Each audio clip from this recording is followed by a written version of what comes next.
Art of War, known in Chinese called "KLOUTION丨" is an ancient Chinese military book which attributed by Sun Tzu. The book contains the explanation of how military strategy is being used in the ancient Chinese history. The book has a translation version and has been published to the whole world. Hello everyone, this is KLOUTION speaking, and this is my first video upload to YouTube. My channel current will focus on Chinese history, especially East Han Dynasty, which is also known as the era of Three Kingdoms. The original fiction is written in classical Chinese, which is difficult to understand even for me as a person who speaks Chinese as a mother language. This channel will explain the fiction and Chinese culture in my own words that solves everyone's curiosity. Now let's get started. In this video, I'll tell you in my perspective of what Art of War have the same opinions with the most successful people on the world. Since I'm Taiwanese people, which means Mandarin is my mother language, there are probably something that the book you read and understand have some difference between in your mind and my video explanation. It doesn't mean the translation book is wrong. The biggest reason is that Asians have some phenomenon and culture that cannot explain properly just by words. There are 13 chapters, which means I'll upload at least 13 more videos in future. I'll explain all of the chapters in detail in my own words. I'll begin with the first introduction. Soldiers fear no more when surrounded by enemies. I'll give two of the most successful examples, which dates back to the East Han Dynasty, known as the Three Kingdoms era. Part 1. Who had used the strategy successfully? The first example is the Battle of Anzhong, which is one of the war campaigns between General Zhang Xiu and Cao Cao. Cao Cao plans to attack the district called Wan, which is Zhang Xiu's base area.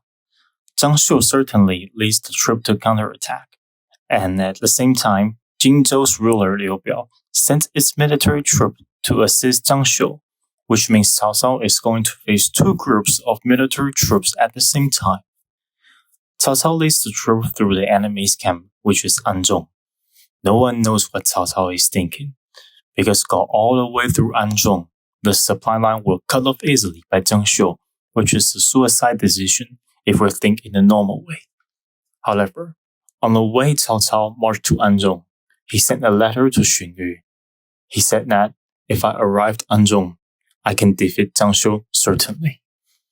The battle result is just as Cao Cao predicted.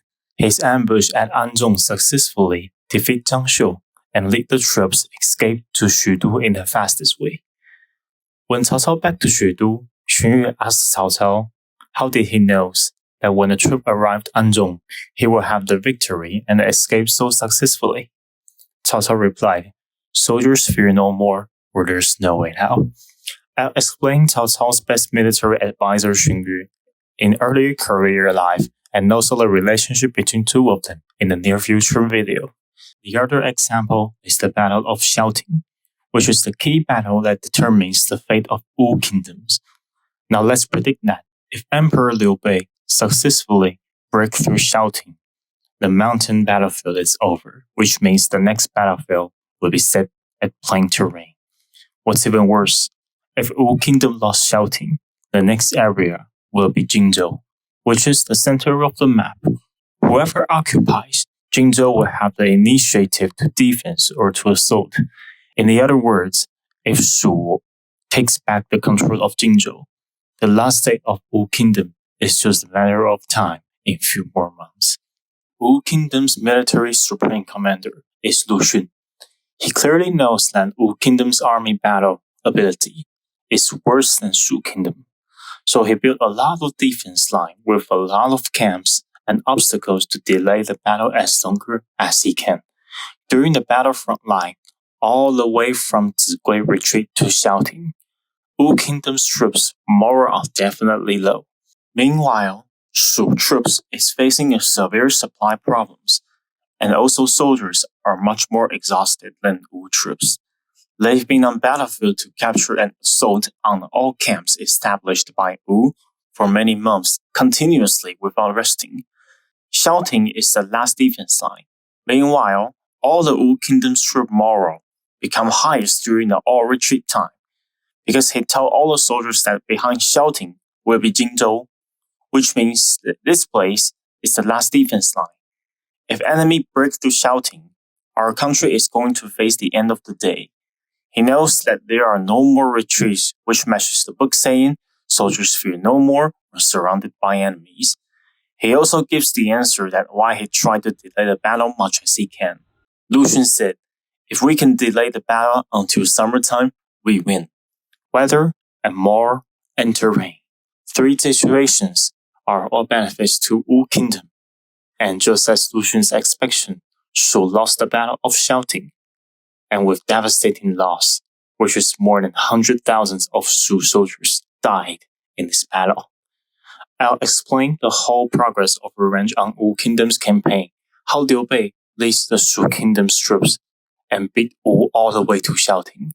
However, made a big failure decision in Xiaoting which results such devastating loss in the future video. Part 2. How come soldiers fear no more if enemies surround us? Let's think it this way.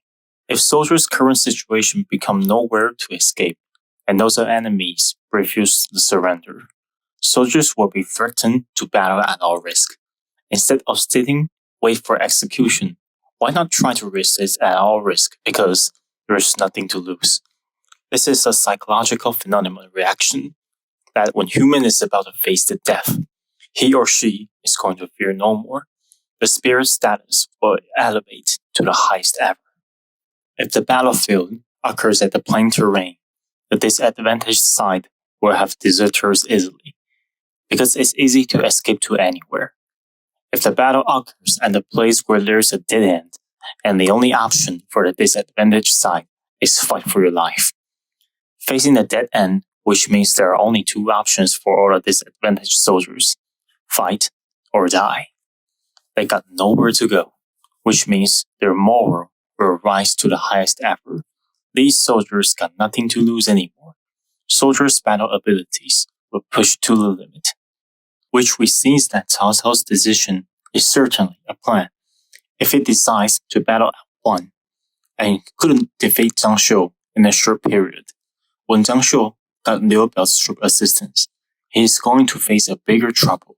Not only troops' moral problems, but also serious deserters' problems too. These are just my guessing, just so you know. Is there any decision that might influence one's life or career? Maybe big companies drop interview opportunity, maybe the chance to represent your country as an athlete, a teacher, or even a physical researcher. We're living in a capitalism society, which means things will be competitive, whatever it is.